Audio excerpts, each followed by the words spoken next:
Para terminar, un poquito sobre las herejías y los diferentes concilios. Herejías. Primera herejía. ¿Cuál sería la primera herejía en la historia?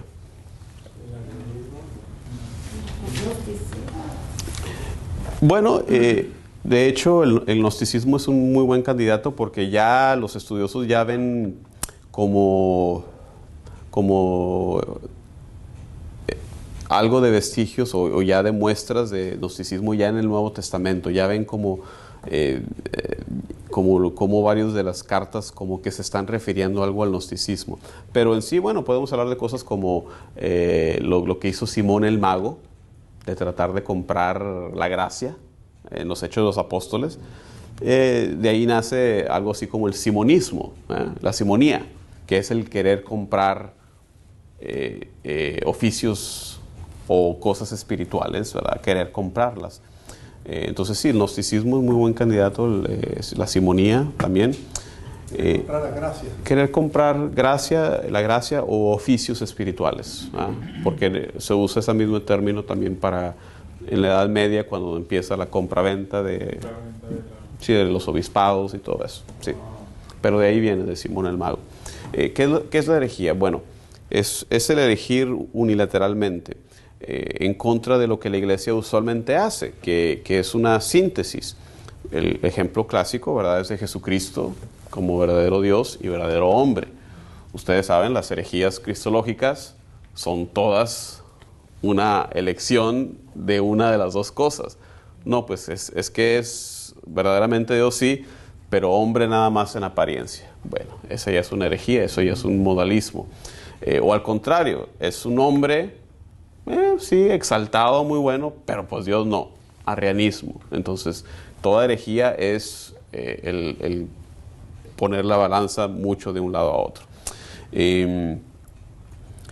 Teniendo en cuenta que tensión y oposición teológica no significa contradicción, como también condenar la herejía no significa que se condena la crítica, algo que muchas veces hoy en día falta a personas, por ejemplo, en el área de apologética, que decir, no, pues es que los protestantes completamente equivocados. Pues no, Lutero dijo muchas cosas buenas y muchas de las 95 tesis, la Iglesia en su reforma lo hace. Termina la Iglesia hablando el vernacular, que era una de las cosas que los protestantes querían. ¿Me explico? Entonces, condenar no significa condenar el hecho de que no se pueda criticar, el hecho de que personas herejes están completamente equivocadas, ¿verdad? Un poco de las primeras herejías. Esto ni lo puedo pronunciar. Subordinacionismo. ¿Qué quiere decir eso? Casi cualquier padre de los primeros que tú veas, la dificultad es que pues, no había las definiciones que a través de los concilios, a través de la historia, se realizan. Entonces, personas como Justino Mártir, creo que incluso Clemente, cualquier autor de los primerísimos que tú veas, casi usualmente caen en esto, por la dificultad entre, bueno, Jesús es Dios, pero pues, ¿cuál es su relación con el Padre? Bueno, pues lo vamos a poner un poco más abajito para sostener el hecho de que Dios es uno, pero, ¿me explico? Entonces, casi la mayoría de los primeros padres caen en esta herejía, pero no dejan de ser considerados santos por la Iglesia, eso, teniendo en cuenta el hecho de la dificultad, ¿no? Entonces, eso sería poner la Trinidad en un orden de jerarquía. Sí, exacto. Y una vez más, la tensión, la dificultad es eso, el sostener que sí, Jesús es Dios, pero pues ahora, ¿cuál es la relación con el Padre? Pues lo vamos a poner un poquito, un escaloncito. Sí, subordinado de cierta manera al Padre. De ahí viene, ¿no? Dependiendo del momento y la época que estaban viviendo, para poder explicarle de que ellos lo aceptaran. Y es entendible, por eso la Iglesia pues no los condena, aunque hayan caído en lo consideramos hoy en día, gracias a lo que sabemos, como herejía, pero no, la Iglesia entiende eso y esos autores no son condenados. La otra herejía, que es casi lo mismo, es modalismo o patripacianismo. El decir que Jesús era hombre nada más en apariencia. El patripacianismo son los que decían que, bueno, Dios es uno nada más. Dios el Padre vino en Jesús. Entonces, el Padre fue el que sufrió. Ese es el patripacianismo. Jesús es nada más una apariencia del Padre.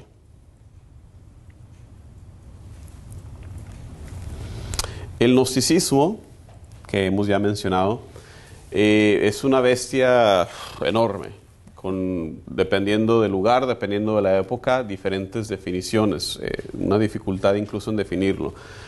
Tiene un sincretismo religioso que toma muchas formas, nunca ha sido completamente vencido.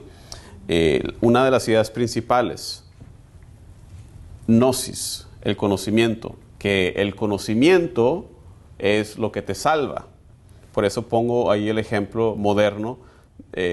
No sé si se llama así el grupo, ese que tiene Tom Cruise, se llama así, Christian Scientology. Eso es lo que quise decir, Scientology, porque es algo muy parecido a eso. Tienen un conocimiento secreto, mientras vayas pagando tu cuota, te van soltando el secreto y vas subiendo de nivel. Entonces es una manifestación moderna del gnosticismo. Ajá. Qué baboso lo que compran. Pero, y ahí está, y es algo que es descendiente del gnosticismo. Y ideas de que eso te salva nada más, ese conocimiento que nada más ciertos iluminados tienen, que tienen contacto directo con Dios, tú que sabes, etc. Es usualmente dualista, hay un Dios bueno, un Dios malo. Dualismo también en el hecho de que en muchas de sus manifestaciones el cuerpo es malo, el espíritu es bueno, ¿verdad? Ireneo, que fue uno de los que combate el dualismo, él lo combate diciendo, pues no, nosotros tenemos la garantía de que lo que enseñamos es verdadero porque viene de Cristo, porque Cristo dejó a los apóstoles encargados, que a su vez nombraron a otros, que a su vez nombraron a otros, hasta nuestros días, que están enseñando lo que Jesús enseñó. Y entonces de ahí viene eso de la sucesión apostólica como defensa en contra del gnosticismo. Yo pensé que el gnosticismo era que no se podía comprobar. No, gnosis viene de esa raíz griega, conocimiento, que la salvación es a través del conocimiento. Y te digo, esto es a grandísimos rasgos, porque dependiendo de la época, dependiendo del grupo, algunos grupos desarrollan bueno, no se le puede llamar teología, pero un pensamiento que es de muchos personajes, de época, tremenda mitología. O sea, hay muchísimas manifestaciones del gnosticismo, sí. Maniqueísmo. Viene de un señor, se llamaba Mani, que se creía enviado de Jesucristo. Maniqueísmo también era una corriente gnóstica, alcanzó a infectar a Agustín. Lean sus confesiones de San Agustín, ahí él escribe el proceso, lo que le atrajo y cómo, pues gracias a la intercesión de su mamá, gracias a la intercesión de San Ambrosio, San Agustín y mucha gente en aquel entonces consideraba a la religión cristiana como algo pues para la gente sencilla. No se habían topado mucha gente educada en aquel entonces con el lado intelectual de la fe cristiana. Y así era Agustín, hasta que se topa con Ambrosio. Y Ambrosio, que era un gran predicador y gran teólogo, entonces es ahí donde él se da cuenta, bueno, sí, también hay cosas intelectual por este lado. Y gracias a eso, entre otras cosas, obviamente se convierte. El maniqueísmo se extendió por muchas partes, incluso se tienen datos de que todavía tenía por ahí algunos seguidores en la Edad Media. Así que, aunque fue superado, pero muchas de estas herejías, aunque se les da por vencidas, como que sacan la cabeza por otro lado después. Sí. ¿Y el dibujo que quieres decir? ¿Perdón? El dibujo que quieres decir. Dualismo. Es algo que es gran parte del gnosticismo. Ven a ellos como... otro ejemplo es Marción, que no sé si lo tengo, pero Marción igualmente, él veía un Dios del Antiguo Testamento, un Dios castigador, un Dios mal y un Dios bueno del Nuevo Testamento, el Dios de Jesús. Cosa que el día de hoy todavía yo veo gente decir eso. ¿Me explico? Todavía viene gente con esas ideas de no. Por esa razón, personas como Marción hacen a un lado el Antiguo Testamento, hacen a un lado casi también muchas partes del Nuevo Testamento, se queda nada más con San Pablo, con partes de Lucas, y dicen, no, esto es la Escritura. Hay el peligro de personas como Marción, que incluso querían mutilar la Sagrada Escritura. Pero es ese dualismo de ver a dos dioses, uno malo, uno bueno, la carne es mala, el espíritu bueno, etcétera, etcétera. Para estas primeras herejías, bueno, énfasis en la encarnación, ¿verdad? Jesús es verdadero hombre. Cosa que ayuda también es, como les comenté, la fijación del canon del Nuevo Testamento, que ya se ve indicios que estaba bastante estable hacia el final del segundo siglo. Todo eso que ven ustedes en las noticias, ustedes saben que es falso cuando hablan que de los libros prohibidos, que la iglesia censuró. Nada de eso, ustedes saben. Hemos sabido desde siempre de esos evangelios apócrifos, siempre hemos sabido. Simplemente, ¿qué pasa? No entran en el canon de la iglesia por varias razones. Una es la época en que fueron escritos. Todos esos escritos son escritos más tardíos. La iglesia considera que algo es Sagrada Escritura por tener, primero que nada, un autor apostólico, ya sea un apóstol o una persona asociada con los apóstoles. Ninguno de esos escritos, aunque se pongan que vienen en el Evangelio de Pedro, el Evangelio de Bernabé, no, todo eso es falso. Que se hayan escrito entonces en época cercana a los apóstoles y que el contenido de lo que viene en esos escritos sea conforme a la regla de la fe. Si esos escritos dicen algo que va en contra de lo que la iglesia cree, automáticamente queda fuera, ¿verdad? Pero hay varios libros que, aunque no llegaron a entrar en el canon, son bastante buenos. Hablamos de las epístolas de Clemente. En algún momento, tengo entendido, las epístolas de Clemente se leían en el culto, eran leídas como hoy en día leemos la Escritura. El famoso Didaché, que es un escrito catequístico muy cercano a la era apostólica, hacia final del primer siglo, principio del segundo. También el Didaché está disponible si lo buscan. De hecho, se había perdido el Didaché, fue redescubierto el siglo pasado. Es otro escrito que también tengo entendido se leía mucho, pero aunque son buenos, la iglesia discernió, guiada por el Espíritu Santo, que no pertenecían al canon de la Sagrada Escritura. Así que quería mencionar eso, el que haya quedado afuera no significa que no sea bueno para leer tampoco, ¿verdad? Ahí está la fecha, Carta de Pascua del 367 es cuando se ve de Atanasio, el obispo de Alejandría, el primer testimonio de los libros que hoy tenemos en el Nuevo Testamento. 367, 3 siglos y medio para que la iglesia tuviera el canon establecido. Por eso la respuesta a la pregunta, ¿qué vino primero, la Biblia o la iglesia? Pues es obviamente que la iglesia vino primero. La iglesia discierne cuáles son los libros inspirados.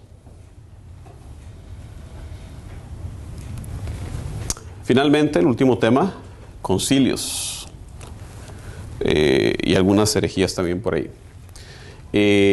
Los concilios que nosotros conocemos, los principales, los ecuménicos, los más importantes, pero les pongo ahí que para que tomen en cuenta que ya Tertuliano, alrededor del año 200, ya usaba la palabra concilio en relación a reuniones, pues más bien regionales o diocesanas, obviamente los más importantes son los ecuménicos, o sea,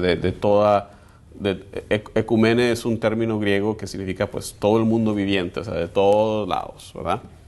¿Qué se requiere para que el concilio sea considerado ecuménico? Pues no que vayan todos los obispos, sino que tenga suficiente representación de todas las áreas y también que sea, ya sea que el Papa esté presente o que el Papa mande delegados y ratifique lo que el concilio haya proclamado. En los primeros años, todos los concilios son, en su gran mayoría, de padres griegos, por ahí uno o que otro obispo occidental, pero siempre lo que los hace ecuménicos es que son ratificados por el Papa. El primer concilio vendría a ser el concilio de Nicea, año 325. Estaba en ese entonces el Papa San Silvestre. Este concilio fue convocado por Constantino. Ya empezamos ahí a oír las acusaciones de los protestantes, ¿verdad? ¿Por qué fue convocado por el emperador? Pues en aquel entonces, tenemos que tener en cuenta, no hay separación de iglesia-estado. En aquel entonces, el emperador, ante las peleas entre arrianos y católicos, pues lo que quiere él es paz en el imperio, y pues para que haya paz en el imperio, se me vienen y se reúnen, y él se cree que ni siquiera sabía qué definir lo que era el arrianismo, ahora no te podría explicar, pero su preocupación por la unidad, por la paz del imperio, convoca este concilio para que quede establecido el problema. Había unos 300 obispos presentes, muchos diáconos, como platiqué, entre ellos el joven diácono Atanasio. Estaba presente también San Nicolás. ¿Sí saben quién es San Nicolás, verdad? Papá Noel, Santa Claus. Y de él tienen la anécdota que al encontrarse con Arrio, lo agarra a puñetazos, le da uno. Y de hecho hay íconos que búsquenlo ustedes. Hay íconos que rememoran este episodio de Nicolás, lo ves hoy en día rechonchito y todo. No, nada que ver, de gran carácter, que tan enojado de la ofensa a la divinidad de Cristo, que se agarra a Arrios a puñetazos. Y ahora sí hablamos un poco de lo que era el arrianismo. El lema de Arrio era que había un tiempo cuando Jesús no era. Había un tiempo en que no era, en que Jesús no existía. Esto está negando pues la preexistencia, la eternidad, y con la consecuencia de que está negando la divinidad de Jesús. Había un momento, había un tiempo en que no era. Como les comenté, muchos obispos cayeron en esta herejía. Fue condenada esta herejía con el Concilio de Nicea, 325, aunque no quedó vencida.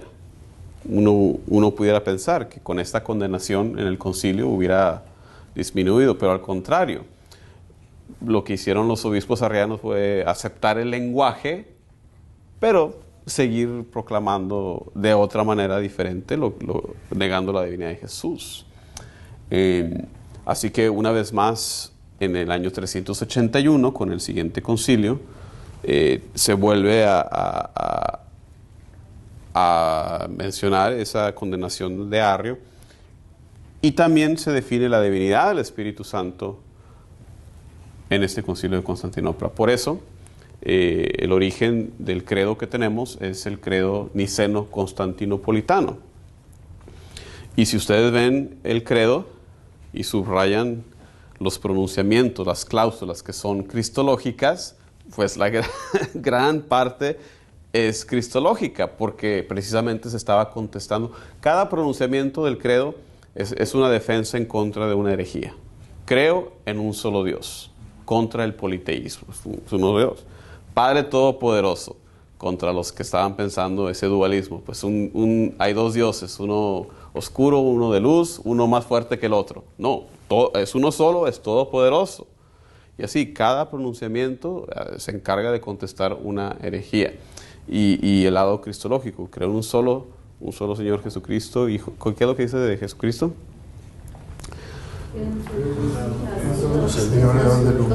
Engendrado, no creado, la misma naturaleza. Engendrado, no creado, porque esa era otra cosa que Arrio decía, que había sido creado. Y lo contesta la iglesia diciendo, no, engendrado, o sea que tiene su origen en el Padre. Esa es la clave. Ese es otro término muy importante, homoousios, porque es la primera vez que la iglesia en su teología usa una palabra que no viene en la Biblia, que fue también una gran controversia. Muchos obispos estaban en contra simplemente por el hecho de que de la misma naturaleza, o a veces decimos consubstancia, de la misma sustancia. El problema es la traducción, ¿verdad? Porque viene de un término griego que es difícil de traducir para nosotros. Homoousios, de la misma sustancia, de la misma esencia, de la misma naturaleza del Padre. Se usa eso para defender la divinidad de Jesús. Dios de Dios, luz de luz, Dios verdadero, engendrado, no creado, consubstancial al Padre. Y luego la parte que habla del Espíritu Santo es añadida en el Concilio de Constantinopla, en el año 381. Ahí queda ya, como tenemos el día de hoy, al credo niceno-constantinopolitano, con esos dos concilios. Otro también muy importante, el Concilio de Éfeso, esto por ahí en el año 431. Aquí donde se define la doctrina de María como Madre de Dios, en contra del hereje Nestorio, que decía, bueno, es madre de la humanidad, del Jesús humano, pero no de Jesús divino. Y ahí está el problema, porque Nestorio proclamaba dos personas. No, es una persona con dos naturalezas, y eso va a quedar bien definido más adelante. Nestorio decía que el Hijo de la Virgen María es distinto al Hijo de Dios. Así como había quedado definido que hay dos naturalezas en Cristo, pues decía él, bueno, hay que decir que en Cristo hay dos personas distintas. El hombre Cristo no es Dios, sino él lo llamaba portador de Dios. La iglesia condena esto en este concilio de Éfeso. Dicen las crónicas que después de que se proclama la fe católica de María como la Theotokos, la Madre de Dios, el pueblo de Éfeso carga en los hombros a los obispos, haciendo gran algarabía y haciendo como ¿cómo se dice? Un festival. Estaba el pueblo contento. El Concilio de Calcedonia en el año 451. Ahí donde también muy importante para la teología de Cristo, para la cristología, como les comentaba hace un momento, ahí es donde se lee el tomo de San Leo y se condena la herejía de Eutiques.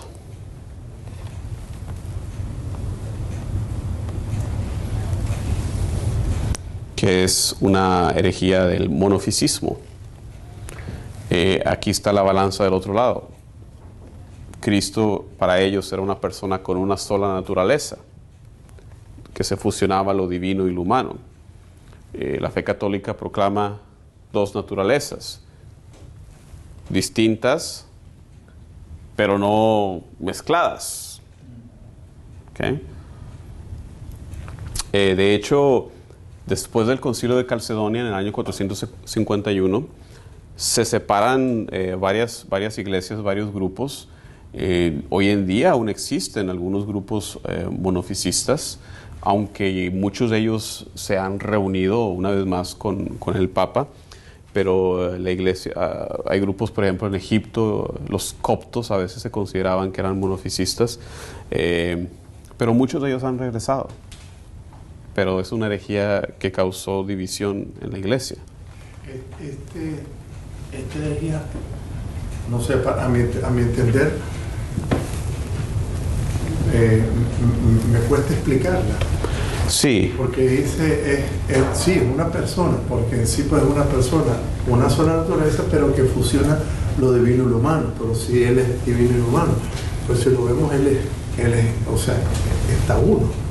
Sí, la diferencia, para ver la diferencia bien, hay que ver el pronunciamiento del Concilio de Calcedonia, donde dice, son dos naturalezas, pero no mezcladas, no hay confusión, unidas en la persona de Cristo. Hay que ir al pronunciamiento de Leo para... Él es divino porque es Dios, pero humano 100% porque, o sea, igual, Él sufrió, vivió una vida humana completa. Sí. ¿De dónde se basa entonces que...? Ellos dicen una sola naturaleza. Una sola naturaleza. La iglesia dice dos naturalezas. Una sola persona, dos naturalezas, 3 personas en la Trinidad. Ahí está la matemática de la Trinidad. 3 personas en la Trinidad, en Cristo, una sola persona, 2 naturalezas. Sí. Y hoy en día aún hay grupos monofisistas. Pelagianismo, como les decía, hace rato también, contra eso peleó San Agustín. El pelagianismo es un atentado en contra de la gracia, porque para Pelagio, bueno, pues se podía salvar uno por sus propios méritos, por nuestra propia fuerza, por nuestra propia virtud. Pero ¿cuál es la consecuencia de eso? Si nos podemos salvar por nuestros propios medios, ¿qué hace eso del sacrificio de Cristo? No sirve para nada. No sirve, ¿verdad? Se hace a un lado, no fue necesario. No nos sirve, ¿verdad? Entonces, muy importante para la definición, para la teología de la gracia, San Agustín es considerado el teólogo de la gracia y fue él el que le tocó definir muchos aspectos de la gracia en su combate contra el pelagianismo. Para terminar, ¿qué consecuencia habría, piensen ustedes, si una herejía como el arrianismo hubiera salido victoriosa?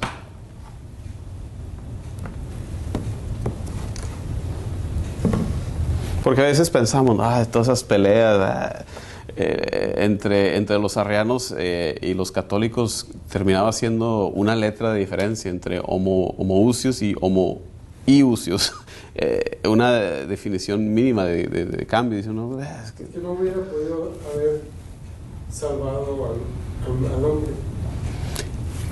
Y, o sea que sin la encarnación como ella misma no hubiera habido redención. Tiene grandes consecuencias. No se hubiera querido eso. No sabría explicarles más que decirles, pues vean el ejemplo de una religión parecida, los musulmanes. Para ellos, Jesús, buen tipo, profeta, su mamá, pues olvídate también, la respetan mucho a María, pero se queda ahí. Y eso es muy cercano a lo que hacía Arrio. Jesús, pues una persona muy buena, quizás el humano más exaltado. Quizás podemos llegar a decir que por sus grandes obras, por su gran enseñanza, Dios le dona la divinidad de alguna manera. Que es más o menos también lo que creen como que son los testigos de Jehová. ¿Cuál es el otro grupo también que tiene teorías parecidas también? De que los mormones tienen algo así. Esa es la consecuencia. Si ves la sociedad musulmana, pues esa es una consecuencia de, pues sí, decir que es un solo Dios, pero negarle la divinidad de Cristo. Estaba leyendo el otro día un libro de un escritor inglés, Hilaire Belloc, donde él habla de las herejías, y para él los musulmanes es una herejía del catolicismo. Muchas veces no lo considera la gente así, pero dice él que el profeta Mahoma tomó las cosas más esenciales. Dios es uno, ¿verdad? Hizo a un lado sacramentos, hizo a un lado misterio, hizo a un lado las cosas que a él le parecieron así como más complicadas y simplificó la cosa. Se cree también que Mahoma tuvo contacto con grupos cristianos, no sé si fueron monofisistas o nestorianos incluso, porque también hubo muchos nestorianos, llegaron hasta China los nestorianos. Y fue ese tipo de cristianismo que él agarra y modifica como herejía, lo simplifica. Así que bueno, esa es una perspectiva que me pareció muy, muy interesante, pero tiene grandes consecuencias negarla. Estuve viendo también una entrevista ¿cómo se llama? Una entrevista a un musulmán que se había convertido en católico. Y justamente hablan acerca de eso, donde decía de que en el Corán se menciona 20 y tantas veces el nombre de María. Se menciona más a María que inclusive al mismo Jesús. Y eso fue lo que a este señor lo motivó a investigar más. Y ahí fue que él solito se dio cuenta de que no, pues es obvio de que se convirtió en católico. Sí, sí. Bueno, este cristianismo, yo también lo veo mucho ahora Ujú, ujú. Porque uno pregunta, a ver, y tú pues eres católico, haces, no, pero soy bueno y voy una vez, yo voy a misa una vez, pero yo soy bueno, o sea. Yo no he matado a nada. No he matado a nadie, yo no hago el ¿Para qué mal, voy a o sea, confesar? o sea, Así es El Papa Francisco recientemente, busquen ustedes en Google, Papa Francisco y pelagianismo, recientemente habló sobre eso, relacionado con él. Él lo ve en términos de uno decir, mientras vaya a misa, o sea, mientras cumpla, mientras rece mi rosario, estoy bien. El quererse salvar por lo que hace uno. pues Es eso. Ese fue el evangelio de hoy, Ujú. del hombre rico, del muchacho rico que decía, bueno, yo cumplía la ley, pero Es eso. no era, nomás era, hasta ahí llegó. Es eso, cuentan, no cuentan, es un hecho. Cuando cuenta el Papa Francisco que cuando primero fue elegido como Papa, que dice él se molestó, él mismo lo dice, me molestó mucho cuando primero me eligieron como Papa, que vino un cierto grupo y me regalaron como 3,000 rosarios. Y dice que él se molestó porque él vio esta tendencia en este grupo, de decir, mientras rece mis rosarios, yo estoy salvo, yo estoy bien.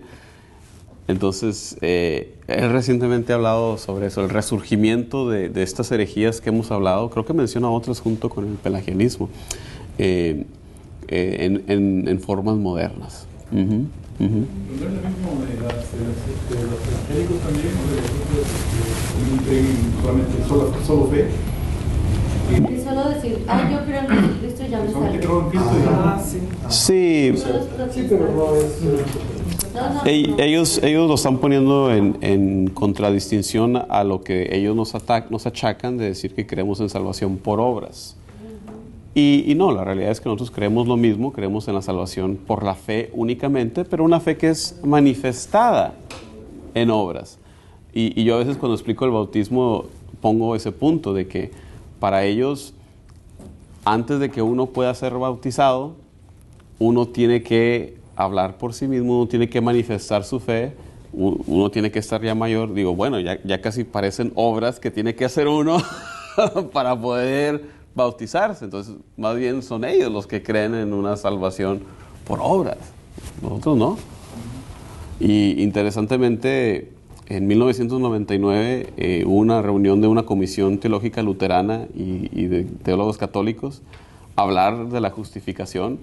Y llegaron a la conclusión, ahora, después de tanto tiempo, que creemos en lo mismo, básicamente. Fue un malentendido. Obviamente no tuvo repercusiones oficiales porque era un grupo de teólogos, no eran obispos ni nada luteranos. Pero sí, después de tanto tiempo se llega a esa conclusión de que creemos en lo mismo. Bueno, vámonos.